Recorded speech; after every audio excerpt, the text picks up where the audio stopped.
gratis coderen voor kinderen. Ja, allemaal. Jij kan een gratis cursus doen voor kinderen als uw kinderen coderen leren. Dan kunnen ze gratis cursus doen. En ik heb mijzelf het gedaan.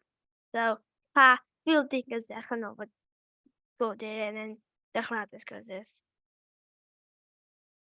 Zo, de inleiding is, wat is taal?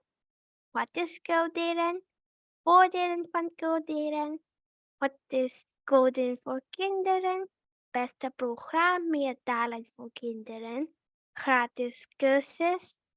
En ik heb eigenlijk een spel gemaakt op de website waar je kan een gratis cursus doen. En de naam van mijn spel is Beste. Wat denken jullie dan wat is taal? Jullie denken dat wij gaan spreken of schrijven of luisteren? Ja. Jullie denken dat, maar de officiële betekenis ga ik nou zeggen. De methode van menselijke communicatie, geschreven of gesproken, bestaande uit het gebruik van woorden op een gestructureerde manier. En weten jullie dat er zijn ongeveer 6500 talen in de wereld gesproken. 6500 talen. Dat is best wel veel. Zo, wat is codering? Veel mensen heeft honden in Nederland en ze geeft instructies naar de hond en ze doet het gewoon. Zoals ze zegt, nou ja, hond zit, rol om, blijf. Jouw hond doet het gewoon. Dus daarom hebben wij ook coderen om instructies te geven naar onze computer. En hij doet ook iets zoals onze honden doet. Wat denken jullie? Wat is codering? Eigenlijk dat honden voorbeeld is niet eigenlijk codering, maar een goede voorbeeld te omhouden voor wat is coderen. En nou ga ik de officiële betekenis zeggen van coderen. De coderen is de methode om met een computer te communiceren.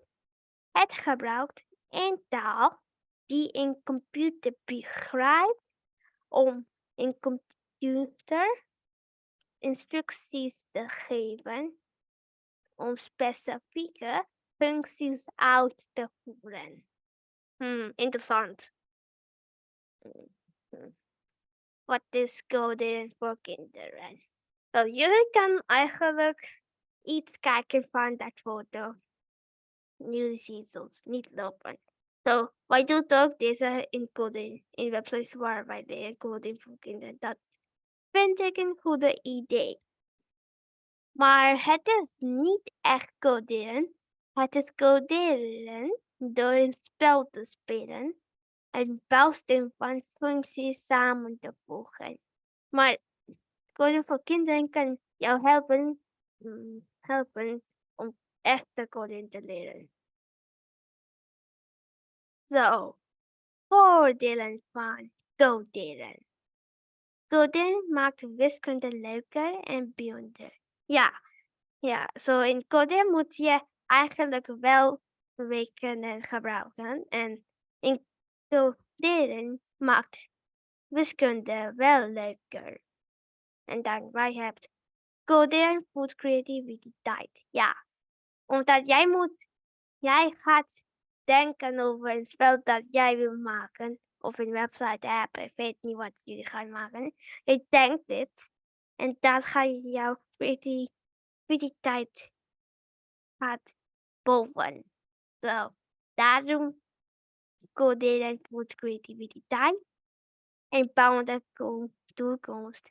Eigenlijk ik weet niet dat jullie weten dat de raketten in deze wereld zijn gemaakt door coderen. En mensen gaan veel dingen maken die van coderen zijn gemaakt. Zo, daarom kan coderen so daarom kan coderen gebruiken in bouw aan de toekomst. Dan hebben wij coderen bijvoorbeeld leren door te doen. Ja, als je iets doet, dan ga je leren, dan ga je het doen voor 1500 of miljoen keer. Zo, de beste programmeertalen. Talen.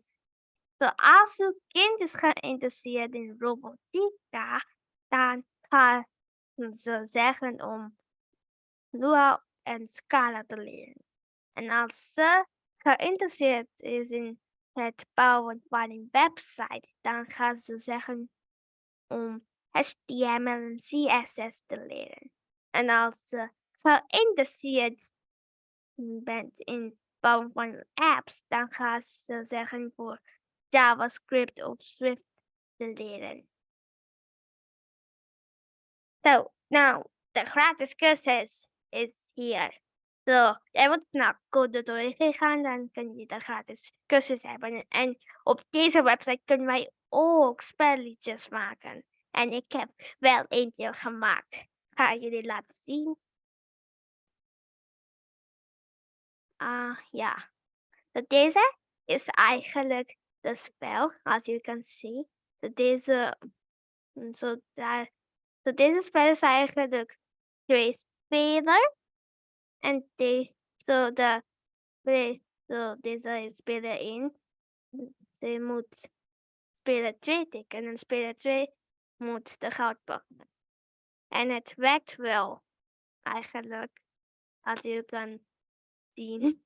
En als speler 2 wint, krijgt hij de goud natuurlijk en ook een diamant. Maar als speler 1 wint, dan krijgt hij alleen de goud en niks meer.